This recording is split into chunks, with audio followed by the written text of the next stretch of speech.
Will the Angels sign somebody before they know what Ohtani will do? Let's get into the mind of the Angels front office. That's really scary. Hey, it's Fan Mail Friday, and it's time to get locked on with Mike and John, and this is Locked On Angels. You are Locked On Angels, your daily Los Angeles Angels podcast. Part of the Locked On Podcast Network, your team every day. Ever heard of Being John Malkovich? We're going to be Perry Manassian coming up real soon. Hey, thanks for making Locked On Angels your first listen of the day. You can find us anywhere you get your podcasts, including Apple Podcasts, Spotify, and SiriusXM by searching Locked On Angels. And if you'd like to give back to the Super Halo Bros for all the Angel content, here's some things that you can do. You can leave us a rate and a review on Apple Podcasts. If you're watching on YouTube, hit that thumbs up button. And if you're not subscribed, please subscribe and become a Locked On everydayer. And whether you're watching or listening, come on over to YouTube, leave a comment. It's one of the best ways to get in touch with us and be a part of the conversation.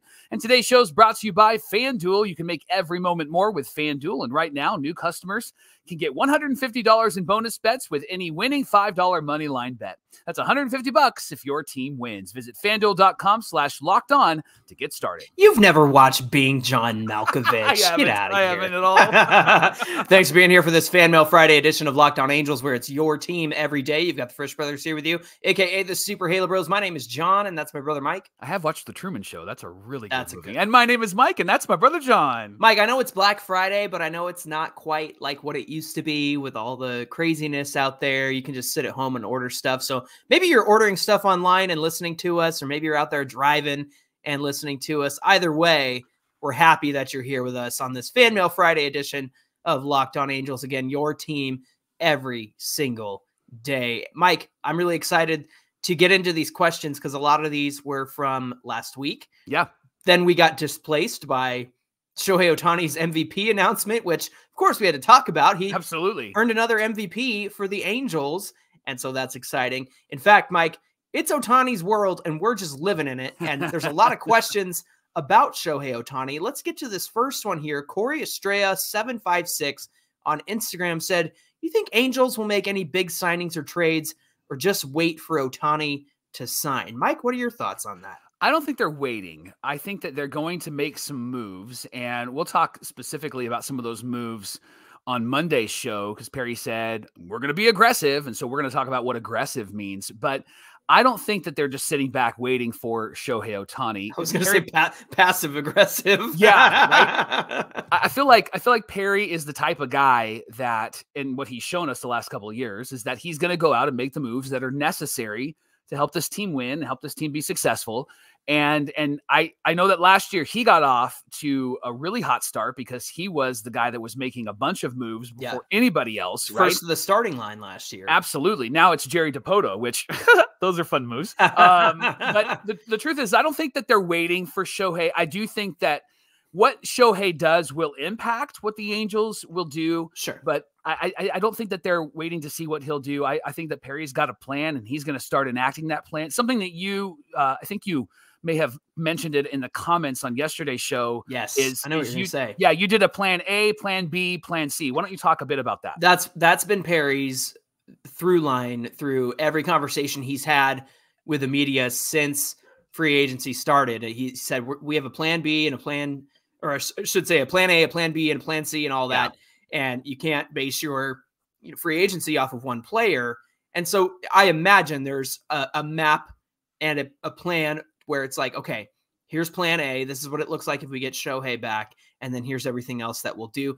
Plan B is if we don't have Shohei by this point, then here are the moves we need to make. Plan C is if Shohei's not coming back at all, then here are the moves that we need to make. Those are just my theories. I imagine that there is a timeline in their heads where it's like, okay, it's okay to wait until this point before we need to start picking up the pace and making moves. And if Shohei hasn't signed with us or made a decision yet, I think we need to move on this plan, whatever that might be. I feel like they're comfortable waiting until the winter meetings. I feel like they're really comfortable with that idea because that's usually when all of the chips fall, right? That's when all the big free agent moves start. It's an exciting time.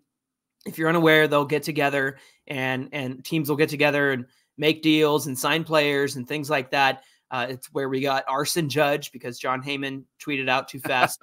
It's where Carlos Correa was going to be a Met and then a Giant, Mm-hmm. and then went back to the Twins anyway. So Right. that's where that whole saga got started. The winter meetings, and again, those are going to take place that first full week of December. So I feel like the Angels are pretty comfortable waiting until that point. Doesn't mean that they can't start signing pieces that they would need with or without Ohtani, right, Mike? Right. They need some starting pitching Yeah. anyway, so that shouldn't change the trajectory of some of the more pressing needs. So I don't think they're going to sit back and wait. I think that they are comfortable with waiting for certain things to fall into place. But as far as like starting pitching goes, I hope that they're out there in the market and they're getting things going right now. Yeah, Lost Angel of Anaheim on Twitter, speaking of Ohtani signing, said, what do you think the likelihood is that Ohtani signs a 1-year deal with the Angels and then ends up a free agent next season after proving that he's fully healthy next year? It might end up making him a bit more money. Just a thought. What do you think about Ohtani signing a 1-year deal with the Angels and maybe even a 1-year deal with another team? Do you think that that's even in the realm of possibility right now? Well, I think the timeline there, Lost Angel of Anaheim, is a little incorrect. I think if you're going to be on a prove-it deal, it's going to be something between 2 or 3 years for Ohtani, because 1 year, whether or not he gets 1 year, he's not pitching next year. Now, I know, Mike, you're pretty bullish on the fact that, hey, he might pitch next year. I'm still marking you down for that because you're going to be the 1 out of a million person who was right about that. So we're claiming that. Yep. But I don't think 1 year is enough for a prove it deal because regardless, he's not going to pitch next year. So there's really nothing to prove in terms of health. Now, if you signed a 2-year deal, he's hitting for you the first year. He's hopefully doing both in 2025, and then maybe beyond that, 2026, he's showing like, hey, this is sustainable. I can still do this. So a 2 to 3 year deal is more likely to have a prove it deal to show that he's fully healthy. Yeah.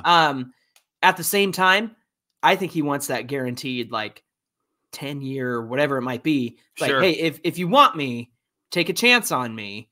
Just make sure I get paid and am good the rest of my career or contract or what have you. Because really at the end of the day, these players want the security of knowing that they're going to be set for life when they're done with their playing career. So whether, God forbid, he gets a long contract and then can't live up to it, even if he were to get released, he still gets the money from that contract, right? So either way, I think Shohei's in it for the long haul. But if there is going to be a prove-it deal, it's going to be a 2 to 3 year kind of thing. Wouldn't you agree? Yeah, I think so. And I think that that's one of the reasons why I've been pretty bullish on him re-signing with the Angels as well, because I think that he'll have a deal where he can opt out at certain points. But I think he loves familiarity. I got excited. I hit the microphone. I think he loves it being familiar. I think he loves the comfort, the convenience. I've really said that and felt that for the last season. Now, if you go somewhere else, I get it. Like, I get why he would go somewhere else. But the truth is I think that Shohei Ohtani is about to make the entire baseball world mad because he does re-sign with the Halos and signs with them. And there's going to be some sort of contract where he can get some guarantees that the Angels are actually going to do something and not just sit on their hands because they got this really incredible superstar. I got a question for you. Okay. If Ohtani comes back on a short-term deal, maybe this kind of prove-it deal with the Angels, does that make him leaving for another team after that more palatable? What do you think? Yeah, I mean, if he comes back, right, and he's here for 2 years, and then he ends up signing somewhere else after those 2 years, I think that we got a second chance, right, to make a first impression. That was a commercial from years ago. But I think the reality is that if he does leave, this is the time to prove that the Angels are going to really put a good team together with the coaching staff they have and the manager they have and with the young guys. And if they can't do it, then I think all Angel fans would go, all right, yeah, go somewhere else, because apparently we're just going to be sitting on our hands and we're just going to sign big free agents and we're just going to be the same team we've been for the last 10 years. Yeah. Hey, Mario L6095 on YouTube, he said, let's go back in time to the 2023 trade deadline. Knowing what we know now, do you trade Ohtani or do you keep him hoping that you can re-sign him? What do you think, Mike? You know, I look at I know Bo Porter got a lot of garbage and a lot of heat for the suggested trade about, I think it was the Mets versus trading with the Angels. Mm-hmm. But I look back at some of those names, and I think the Angels got to make a move like that, especially if they had a plan in place. And that would be the thing that, Mario, I would want to see the Angels do. I wouldn't say, hey, in hindsight, yeah, we probably should have made a move. But the truth is that even if we made the move, it still doesn't feel like the Angels had a plan at the time. It just kind of felt like, as you pointed out, Johnny, like last second cramming for a test. Okay, we're going to do it. Right. And I think that knowing that we have a manager now and a coaching staff that seems to have a strategy, then it would make sense to not have to go and trade Shohei Ohtani. But with Phil Nevin here and Matt Wise here and all those guys, I would lean in the direction of, yeah, they should have made that move and should have seen what they could get in some of the young guys. And I would also push back on some of the trades that they made where people are like, you're getting rid of all these young guys from your minor league system.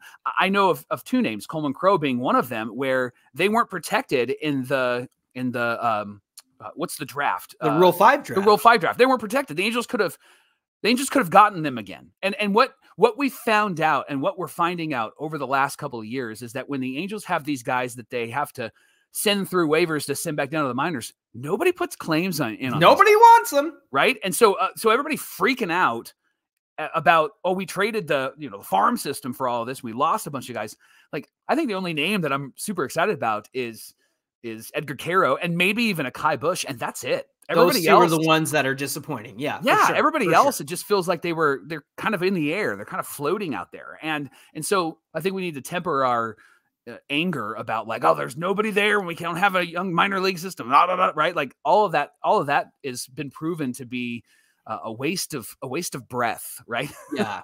I was chatting with Sully over on Locked On MLB, and he said, you didn't get anything for Ohtani. And the one thing I forgot to mention was that Ohtani didn't want to be traded. Yeah, he didn't want to leave. He wanted to win with the Angels. He wanted to go for it with the Angels. And so kind of going back to Mario's question is, would you trade him knowing what you know now? I mean, yeah, like on that premise, yes, because if I'd have known it was going to be a complete disaster, then yeah, totally would have done that. Yeah. But the fact that they were going for it with Ohtani, I think spoke to him. He also wanted to be on the team and try to win it all.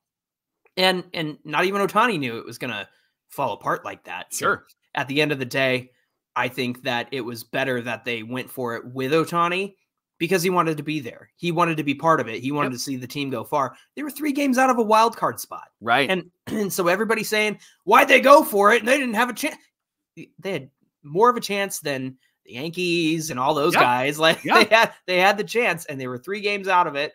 And you saw how that first place Texas team went down to a first place wild card team. I should say the wild card number 1 spot, because anything can happen in baseball. And so nobody could have predicted what the standings would have looked like. Nobody could have predicted how they fell apart. So all that to say, I'm glad they stuck with Ohtani because that's what he wanted at the end of the day. Hey, thanks for making Locked On Angels your first listen every single day. We're just getting started here on Fan Mail Friday. Coming up, the Halos need pitching, and Marcus Stroman is a pitcher. Is that a good match for the Halos? Well, we got that fan mail question coming right up, so we'll get to that in just a minute.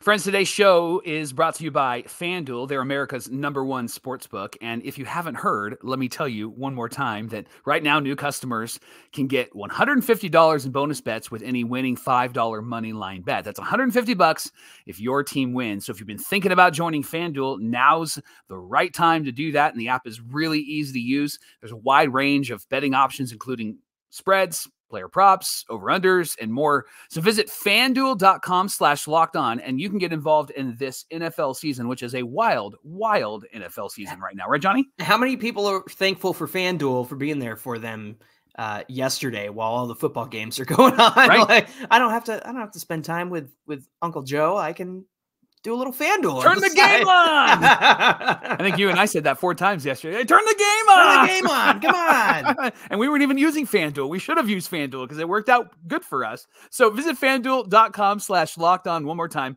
And FanDuel is the official betting partner of the NFL. It's the Locked On Podcast Network and Locked On Angels, where it's your team every single day.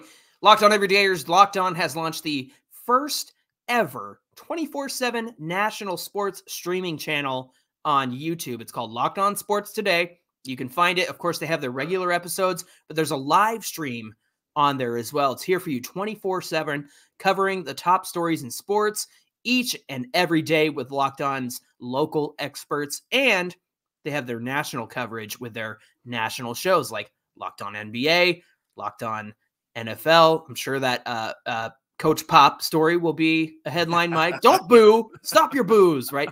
Go to Locked On Sports Today on YouTube and subscribe to the first ever national sports 24/7 streaming channel. Johnny, I feel like it's not a Fan Mail Friday until we say, buckle up, nerds. And so we have a question where you can give us some really good details. So why don't you read us that first question? Yeah, it's not very nerdy. I mean, I didn't even go to some stats here, John. I didn't even go to Fangraphs for this one. Come on. This is just off the top of your head. I'm very impressed. No, I did Baseball Reference. That's way less nerdy.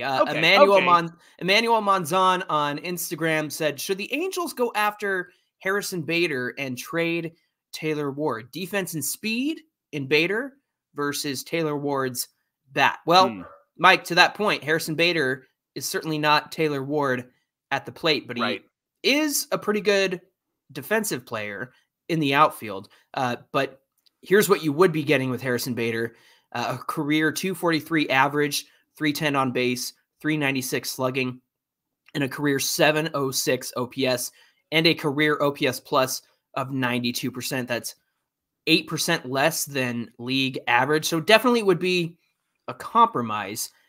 If we're concerned about defense and we're willing to bring him in and move on from Taylor Ward, who does have some value. I believe he has 3 years of control. Harrison Bader would probably be about $5-6 million on the free agent market. I don't think that he would come very expensive at all. So I think that gives the Angels some flexibility. But Mike, would you be more comfortable trusting somebody like Mickey Moniak or even Joe Adell when it comes to defense? Because we saw Joe Adell play all 3 outfield spots at the end of last season, and by all accounts, he did pretty good. But even if you weren't considering Joe Adell, is Mickey Moniak the guy that you can rely on for better defense? I think it really boils down to what do you want out there? Because Taylor Ward is going to have good defensive numbers because Taylor Ward plays it safe out there.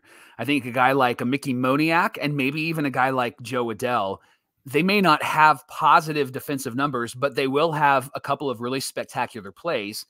They'll also have a couple of really bonehead plays like last year when Moniak was going for a fly ball in center field and then lost track of it and it bounces in front of him. And then I think it was against the White Sox, or I can't remember what team we were playing, but it bounced in front of him and went over the wall and he owned it. And I appreciated that. Sure. But I think that's what you're trading there. If you're going to trust some of these younger guys, then you're going to get some of those plays, but you're also going to get some really great plays. You're going to see Taylor Ward have a really decent fielding percentage where it's like, hey, he made all the plays he should be making. Sure.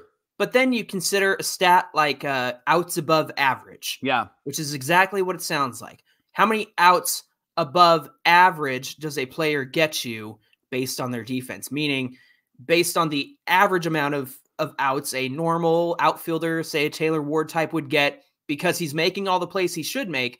Well, how many outs is Harrison Bader going to get you that, like, not everybody can make? Like, that ball should have dropped in, but Harrison Bader got it, or Mickey Moniak got to it. Those are the outs above average that we're talking about. So again, you might see a great fielding percentage from Taylor Ward. Like, yeah, he made all the plays he should, but maybe he let that ball fall in front of him, where Harrison Bader dives for it and actually makes the play. Now, you might see somebody with a bad fielding percentage or an error because they dove for it and missed it. Yeah. And so really it's kind of that risk reward kind of thing when it comes to outfielders.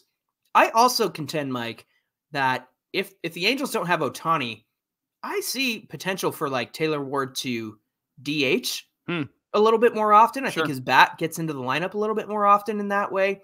So I don't feel like the Angels need to go after Harrison Bader, but if there's a world where they want to move Ward for some pieces that they could get back that would be helpful to the team or replenish the minors.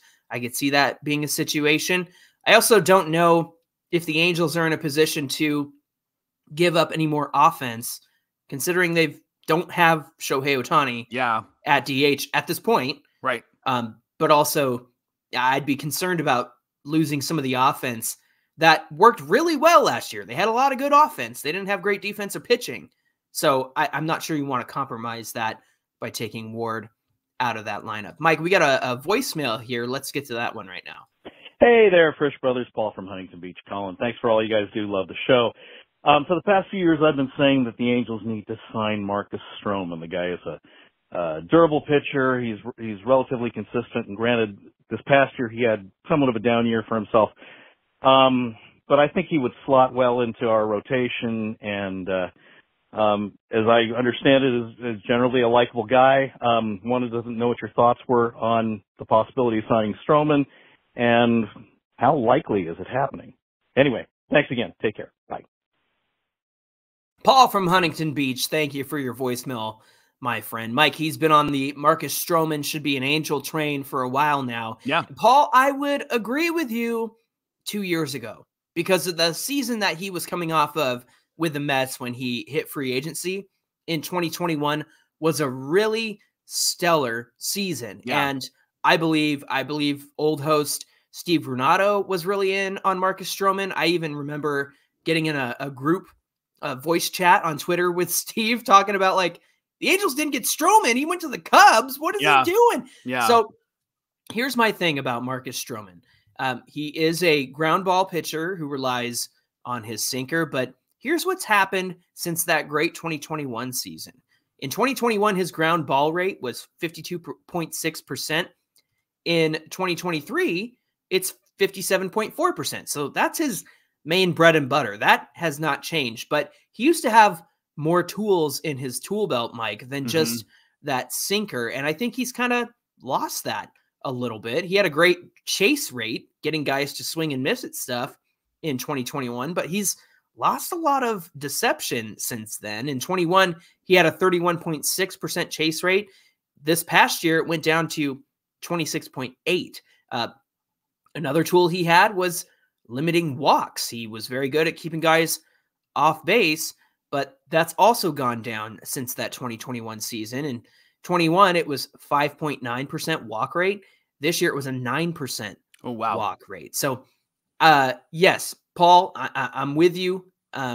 It would have been a great move maybe 2 years ago, and I can see why there is still like some desire to have him there.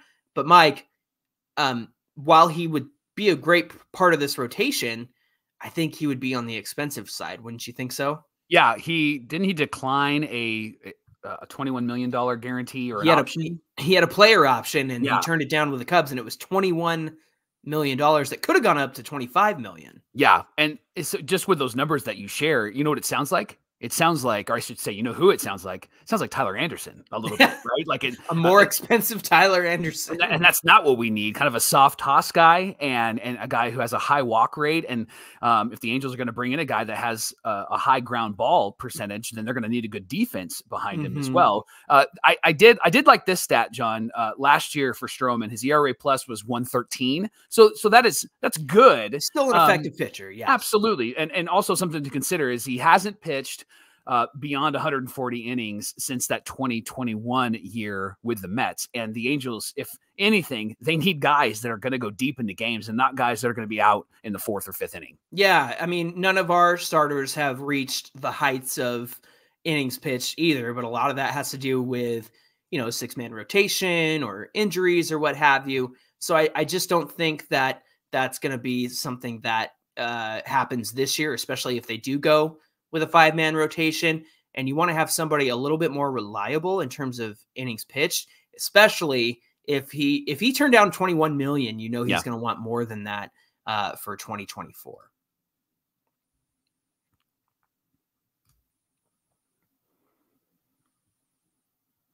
All right, Johnny, let's continue with Fan Mail Friday, and we have a question off of Twitter that said, which players do you see benefiting the most from new manager Ron Washington's presence. Ooh. I really think, Johnny, that the players that are going to benefit the most are the young guys.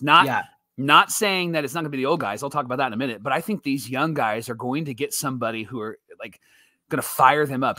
Did you see Patrick Sandoval's face when Washington was talking to him? Like, he looked like a kid that just met Santa Claus. He was so excited to be there. And so I think that these younger guys are really going to benefit from him because he's a leader and he's somebody that brings joy into the clubhouse, but he's also somebody that you'll want to appease and impress. You're somebody that's inspired by him. And what I loved what he said when he said, my first phone call is going to be to Trout and I'm going to talk to Rendon as well. I think those older guys are going to finally be, Trout specifically, are going to finally be the players that they are, that they have been, and that they could potentially be in the future. And Trout as a leader specifically, I think that Wash is going to get something out of him that no manager has been able to get out of Trout. Even Mike Scioscia, I think that Wash is going to get something out of Trout this year, and we're going to be really impressed with how Trout takes the lead of this team in 2024. On that same note, I feel like Trout was his best because of Scioscia. And I hear what you're saying, like Wash is going to take him to the next level, especially with like leadership and being the guy, because he said, Trout's going to lead. He's a leader. He's not going to be the only leader. I really appreciated that. But I think Mike needs to play for a guy like this. I do too. His best years were under a guy like this with Mike Scioscia. So I think that that's what we're going to see benefit for sure. Mike, I want to see Luis Renjifo's defense get better. You know what? Book it, record it, hit screen record right now. Luis Renjifo's defense in the infield is going to be much better this year because of Ron Washington and by virtue of him, Ryan Goins. I think that Luis Renjifo is going to be a much better middle infielder or even just infielder because I'm sure we'll see him at third and second and shortstop this season. So I want to see that from Renjifo. I think he's going to benefit. Obviously, Neto at shortstop, the way that Ron Washington helped Marcus Stroman be a better shortstop. For as impressive as Neto has been, obviously it's his first year and has room to grow. Who better to grow Neto than Ron Washington, right? Right. Next question here. Our Mayor One on YouTube said, can Ron Washington and the other new coaches lure free agents to the Angels? Real quick, Mike, that was already some of the talk from agents, players' agents out there, and even other teams, front office people were like, hiring Ron Washington makes the Angels a whole lot more appealing. And that was some of the word that came out right after the hire, and it came out right after the press conference. So I think the Angels did themselves a service by hiring Wash because that makes this team a whole lot more fun to play for, and it makes this team a whole lot more appealing to play for. What do you think? Yeah, I'm going to put my fan heart aside for just a moment. And as I read all the articles about Ron Washington and all of the press conferences that he was a part of and all the interviews that he was a part of, everybody was saying, like, I want to play for that guy. And I think players want to play for that guy. And so I think that it did a really good thing for the Halos because before it could be a destination that feels kind of like a sinkhole, right? Because there really hasn't been anything that's happened in the last 10 years. I think Wash changes that narrative, and I think it was a really good move. Johnny Anthony on Twitter had this question. He said, most successful teams almost always seem to have a solid young core. At what point does that young core that we have here shine? Or are they just not properly developed due to our historically poor track record in development? Obviously, Wash is going to help that. He said, thanks, guys. He's a locked on everydayer. Johnny, when is it? When is it going to happen? Is it going to happen? Tell me about this young core. Yeah, I mean, we've already gotten a preview of it. I think we saw some great stuff out of Nolan Schanuel. Again, it was a short sample size, but I think as a guy who gets on base and moves runners over and also could be a leadoff guy because he takes walks and doesn't swing at junk, I think that's a good start. I think Zach Neto, when he first arrived, I shouldn't say when he first arrived, his first stint before injury, that whole stint, I think showed us that he does have good plate discipline. He did get away from that in the second half. I think that's something that can be fixed. Yeah. And I think that him being at shortstop is going to be something that we're impressed with every single day. I think that he's going to end up being a really solid shortstop, especially defensively because of Ron Washington. And then, of course, O'Hoppe, we got cheated out of what Logan O'Hoppe could do in a full season. So to say, when does this young core shine? I think you start seeing that this coming season. I think you start seeing what they're capable of, and how they're able to accomplish it is because of the coaching staff that they have here. I think these guys are going to get the best out of these young guys. It reminds me of Howie Kendrick and Eric Ibar. You know, it's like exciting to watch those guys come up and start to gel. So maybe we're a few years off from peak young core shining through. But you look at the Orioles in 2022, and they called up a bunch of their young core who were studs in 2023, and they kind of accidentally got there, Mike. They kind of went, oh, hey, we're real close to the playoffs here. And they even made some deadline moves that were kind of selling moves in 2022. It was like, what are you guys doing? You're so close. Why are you selling? But it made sense because in 2023, they were the best team in the American League and first place in the AL East, which is not an easy place to be. So again, I think that we'll see kind of that 2022 Orioles happening next season. And then maybe in 2025, you'll really see things come together. But the Angels just need the pieces to like supplement all that. What do you think? Yeah, I agree with you. I think that this is a team that is young, and there's not a lot of like good narrative around the young players simply because the minor league system hasn't produced anybody. At least that's what Major League Baseball would say. Although we've talked about it ad nauseum, they can be ranked 28th, 29th, and yet they still have Zach Neto and Shawnuel and O'Hoppe and all of those guys. And so they're producing some really good players. I think that the one thing I'm really paying attention to right now is how often when people talk about the Angels, they use this phrase. They got a lot of years of control. And you even mentioned it with Taylor Ward. There's a lot of players on this team that have a lot of years of control, which is a good indication of how young this team is and how much potential this team has. And I would love to see what the Angels could do in 2024 to turn that into performance. And I think Wash is the guy to be able to achieve that. Thanks for making Locked On Angels your first listen of the day. Locked On Everydayers, don't forget that Locked On has launched the first ever national sports 24/7 streaming channel on YouTube. All you got to do is look up Locked On Sports Today for 24/7 coverage of the biggest stories in sports.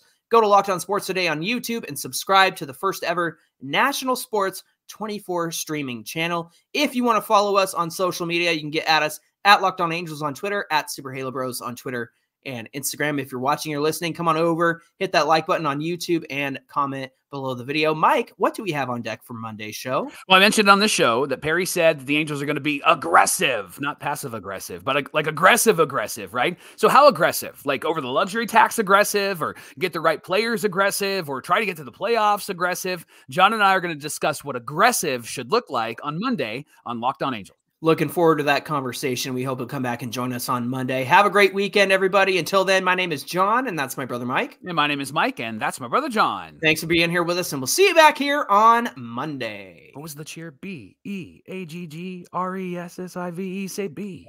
Aggressive. Please stop. I dated a cheerleader in high school.